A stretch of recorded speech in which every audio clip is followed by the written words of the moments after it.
एक तैमूरलंग नाम का एक मुसलमान लोहार था। 2 माँ बेटा थे।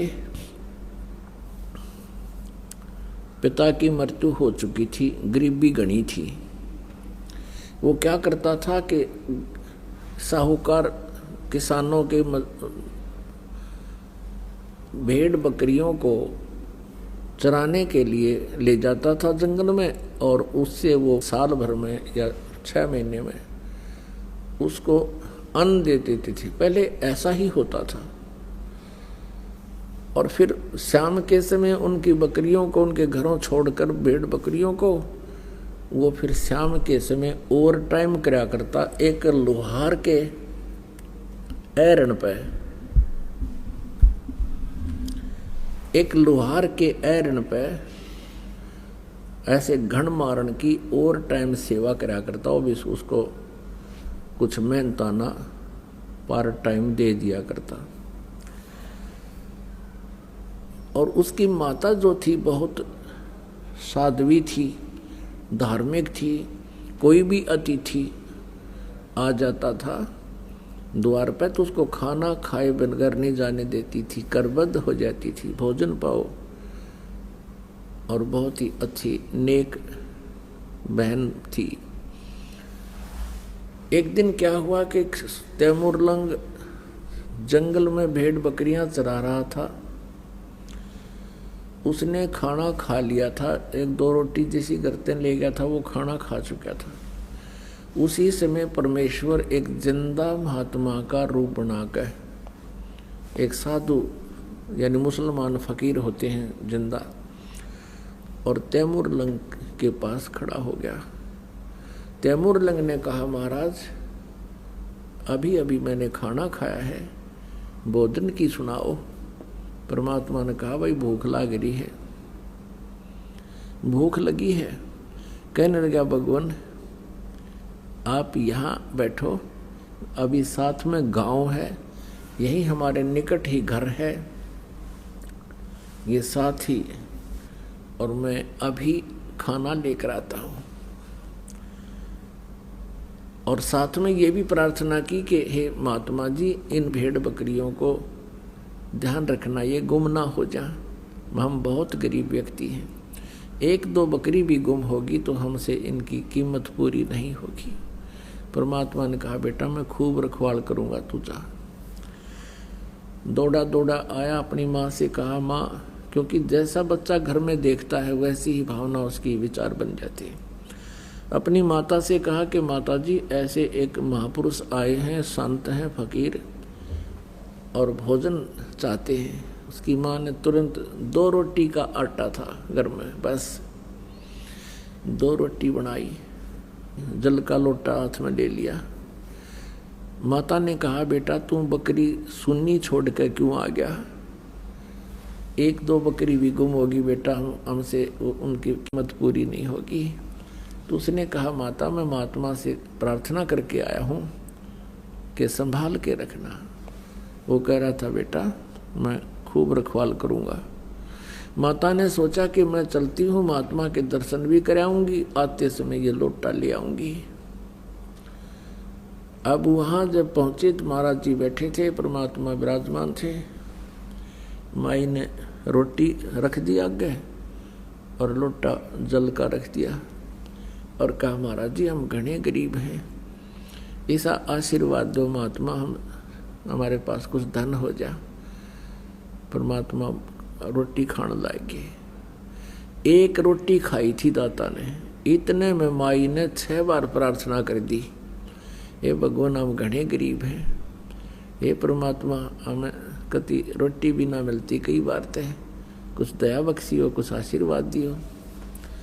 खाना खा के और पी के पानी जल मालिक ने वहाँ बेल, या जैसे बकरी बांधन की बेल होया करे, ये भैंस भूस गाय कोई बांधते हैं लोहे की, और बकरियां की होती है पतली पतली सी, बिल्कुल पतले तारों की बेल बनी होती है।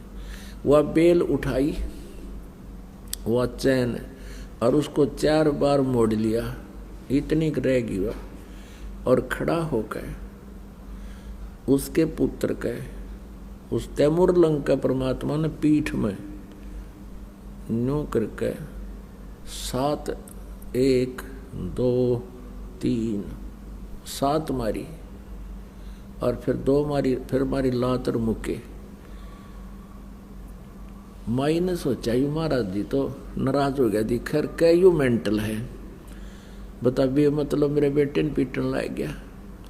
तो माई ने कहा महाराज जी मेरे पुत्र ने कोई गलती कर दी। परमात्मा ने कहा माई तेरे पुत्र को 7 पीढ़ी का राज दे दिया है, तुम्हारे को 7 पीढ़ी का राज बख्श दिया है, ये 7 जो संगल मारी है और फिर लात और मुक्के मारे हैं, उसके बाद तुम्हारा राज्य टुकड़ों में बट जाएगा। पुणात्माओं, तैमूर लंका पोता था बाबर, और उससे लेकर के औरंगजेब तक 7 पीढ़ी ने दिल्ली का राज कराया।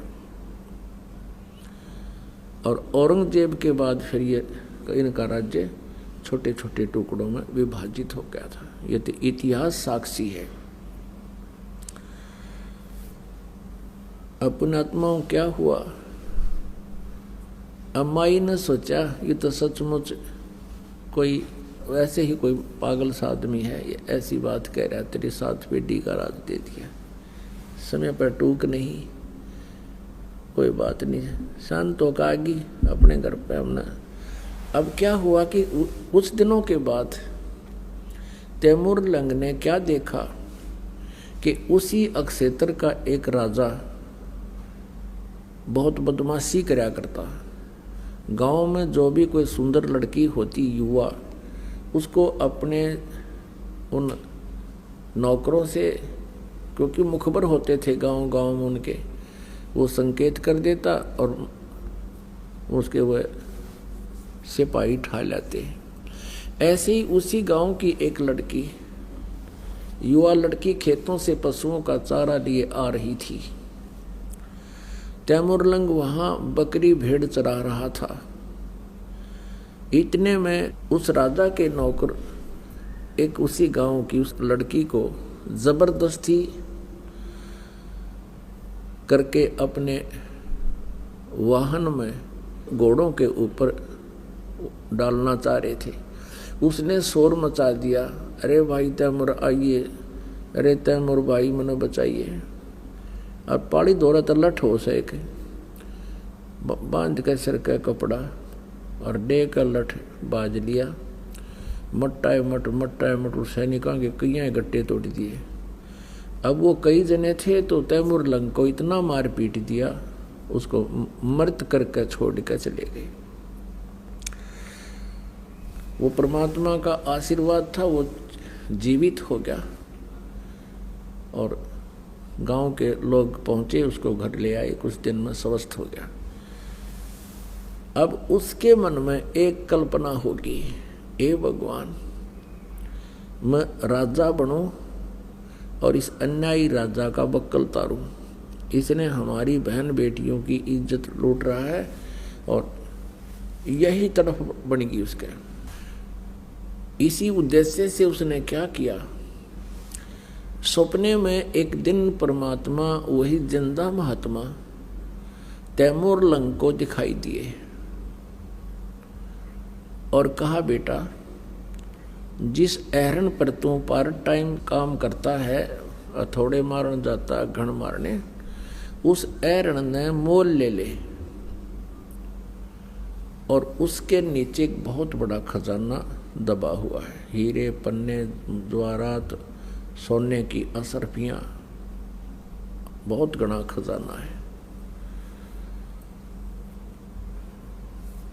और परमात्मा ने कहा, तू स्वप्न में बात की कि भगवान हम कैसे खरीदेंगे, पैसा तो है नहीं। प्रभु ने कहा कि आप उनसे जिक्र करना और उधार पे ले लेना, वो दे देगा। कहते परमात्मा जब दया बख्शता है दोनों तरफ से रिमोट से चलाता है। सुबह उठा, अपनी माँ से वो सौपन बताया कि माता जी ऐसे ऐसे वही महाराज दिखाई दिए थे और ये कह रहे थे कि तू उस ऐरण मोल ले ले। अब उसी रात्रि में उसकी माता जी को भी परमात्मा ऐसे ही दिखे। उसकी माँ ने भी कहा बेटा मुझे भी सौपन थोड़ा थोड़ा याद है, आज भगवान वही संत वो फकीर दिखाई दिए, पर बेटा मैंने वो समझ नहीं सकी, मेरा याद को ना उन्होंने के बात कही थी। तैमूरलंग ने कहा माँ मेरे सारी बात याद रहेगी। तो कहने लगी बेटा हमने कौन देगा वो ऐरण, ऐरण का स्थान था को 20, 30, 50 गज, तो हमें कैसे देगा, हमारे पास पैसा नहीं। तो तैमूरलंग ने कहा कि माता जी महात्मा जी कह रहे थे तू एक बार चर्चा शुरू करना। माता जी कहने लगी बेटा देख ले तो चर्चा करके उधार पे। उधर से परमात्मा ने उस ऐरण वाले लोहार के मन में एक विशेष प्रेरणा कर दी कि ये स्थान थोड़ा है और बाहर उसका प्लाट था थोड़ी सी दूरी पे, वो कुछ बड़ा था कि यहाँ अब भीड़ बढ़ने लगी, इसको कोई इस स्थान को मोल ले ले तो मैं उधार भी दे दूँ, चाहे 1 साल में दे दे हमारे पैसे। अब उसने तैमूरलंग ने जाकर उस लोहार से प्रार्थना की और सब चर्चा की। वो लोहार कहने लगा भाई इस ऐरण समेत दे दूंगा तेरे को। अब तैमूरलंग ने यही प्रार्थना की थी, यदि आप ऐरण समेत मुझे दे दो तो मैं भी अपना गुजारा कर लूं। तो वो कहने लगा मैं ऐरण समेत दे दूंगा, क्योंकि वो ऐरण पुराना हो गया था, उसने नए लेने की सोच ली। ये सब मालिक की मेहर होती है, जब परमात्मा काम बनाता है वो दोनों तरफ रोल करता है। तो उसने कहा भी तुम कितने दिन में पैसे दे दोगे, उसने कहा भी 1 वर्ष में दे देंगे। तैमूरलंग कहने लगा 1 वर्ष में आपके सारे पैसे दे दूंगा। तो ऐरण वाले ने कहा कि यदि 1 वर्ष में नहीं दोगे तो क्या होगा। आप पे कहने लगा कि मैं ये ऐरण वापस ले लूंगा सारा स्थान समेत।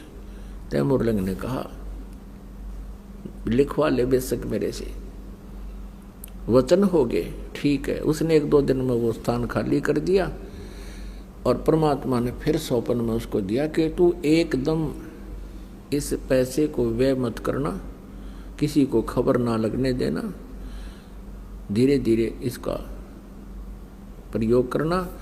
तो मालिक के संकेत अनुसार उसने पहले उसके चारों तरफ एक मिट्टी की ऊंची सी दीवार बनाई। खोद कर देखा तो वहाँ सचमुच बहुत ज़्यादा असरफी सोना काफ़ी सामान था। अब उसके फिर वह बात याद आ गई है, भगवान में राजा हो बनो और ऐसे निकम्मे राजाओं को मैं फिर सीधा करूं। अब उसने क्या किया, पहले भेड़ बकरियां लाया मोल थोड़ी सी 20-30, फिर उनको बेच दिया, फिर 50-60 लिया, फिर उनको बेच दिया, फिर ले आया, फिर और बेच दिया। अब आम व्यक्ति ने सोचा भाई इसका तो भगवान ने हाथ पकड़ दिया और व्यापार में घना वृद्धि होगी। तो धीरे धीरे उसने ऐसा दिखा कि मुझे बिजनेस से बहुत लाभ हो गया। उधर से उसने क्या किया, अपने नगर के और आसपास के गांव के युवाओं से कहा कि भी ऐसे ऐसे हमारी बहन बेटियों के साथ बेइज्जती की जाती है और हमारे लिए शर्म की बात है, और मैं चाहता हूं कि मैं राजा बनूं, तुम मेरे सैनिक बनो, और मुझे व्यापार में बहुत धन हाथ लग गया है, तुम्हें प्रति महीना 1 रुपया तनख्वाह दिया करूँगा। आज के तय 50,000 हैं, उस समय के 1 रुपया। तो युवा बच्चों ने स्वीकृति दे दी और कहा ये बात गुप्त रखना। लोहार था एक कारीगर, जंगल में ऐरण डाल लिया, आप पर तलवार बनावे, आप पर डाल बनावे, और हजारों की संख्या में बच्चे तैयार कर लिए, उन्हें तलवार चलाना सिखा दिया और घोड़े खरीद लिए। एक दिन उस राजा को सुबह सुबह जाके और चारों तरफ से उसका किला घेर लिया और आवाज़ लगा दी कि या तो समर्पण कर दे, सरेंडर कर दे, नहीं तो बाहर आ जा, युद्ध कर ले। अब उस राजा ने चारों तरफ से शोर देखा, हाहाकार मचा हुआ देखा, हल्ला हो रहा। अपने मंत्रियों से कहा, मंत्रियों देखो ये क्या हो गया। मंत्रियों ने बताया कि राजा ना जाने कितनी सेना है, कोई अंत नहीं। परमात्मा ने इतनी सेना दिखा दी, 1000 आदमियों के, और इसे दिखा दी दोनों 20,000 आ रहे हैं चारों तरफ। अब लीला मालिक की कौन समझे। और मंत्रियों ने कहा कि राजन सरेंडर करने में ही हित है। तो उसने अपने झंडे झुका दिए जैसे उनके सैंपल थे, और हाथ ऊपर न करके सारे बाहर आ गए। उनको अरेस्ट कर लिया, उनकी सेना को काबू कर लिया, उनके हथियार काबू कर लिए, यानी उस पर कब्जा कर लिया। परमात्मा ने उस तैमूर लंग और उसकी माँ को फिर एक दिन बीच में आके कहा था, बेटा भक्ति करो तुम। तो उनको प्रथम मंत्र दिया था। उस दिन के बाद तो उसने भक्ति की, फिर वो बकवाद्या में बढ़ गया। भक्ति तो दी छोड़, बाकी राजपाट में उसका ज़्यादा रुचि होगी। तो तैमूर लंग ने फिर दूसरे राजा पर चढ़ाई की, यानी युद्ध कर दिया, उसको भी विजयी कर लिया। फिर और दूसरों को संदेश भेज दिया कि भी मेरे पास इतनी सेना है, या तो युद्ध करो या सरेंडर करो। उस नालायक ने यहाँ तक कि दिल्ली पर भी आके अपना कब्जा कर लिया, और दिल्ली के शासन पर, दिल्ली के सिंहासन पर अपना एक नौकर छोड़ दिया, अपना एक दास गुलाम राजा छोड़ दिया, और उसको कहा कि मुझे सालाना इतना टैक्स तू देगा। उस कुछ दिनों के बाद फिर उसका पोता बाबर यहाँ का दिल्ली का बादशाह बना। उसके बाद औरंगजेब तक 7 पीढ़ी ने राज किया। फिर क्या हुआ कि ये राज्य पाकर भूल गया भगवान परमात्मा, उसको फिर शिकार में मिले, और शिकार में उसके साथ ऐसी घटना की कि उसका घोड़ा बहुत दूर चला गया, प्यासा मर गया, कहीं पानी नहीं, जान निकलने को होगी। परमात्मा नजर आए, साधु संत दिखाई दिए, वहां पहुंचा के शायद यहाँ कोई जल मिले। तब परमात्मा उसी रूप में आगे, जिस रूप में उसको उस दिन मिले थे जिस दिन उसके पास शाम की रोटी नहीं थी। जब परमात्मा को देखकर चरणों में गिर गया वो तैमूर लंग, हे भगवान आपने मौज कर दी, आपका आशीर्वाद फल गया, आपका बेटा राजा बन गया। परमात्मा बोले, दूर हो जा कमबख्त, दूर हो जा यहाँ से। अरे दुष्ट आत्मा, मैंने क्या यही इसीलिए तेरे को राज्य दिया था? तूने कितने पाप कमा लिए, और कहाँ ले जाएगा इस धन को? परमात्मा के चरणों में गिर गया, कहने लगा, भगवान मैंने माफ कर दो, गलती बन गई। अपने पोते को देकर शासन, उसी दिन से पुनः फिर भक्ति करने लगा। और धीरे धीरे पुण्यात्माओं, एक बार यो भक्ति का बीज प्राणी में गिर जाता है, चल शुरू हो जाता है, फिर परमेश्वर उसको पार करके छोड़ता है, चाहे किसी युग में कितने दिन लागो। आप ऐसी ही आत्माओं में से हो, कभी ना कभी किसी ना किसी युग में आप परमात्मा की सेवा कर चुके हो किसी ना किसी तरीके से।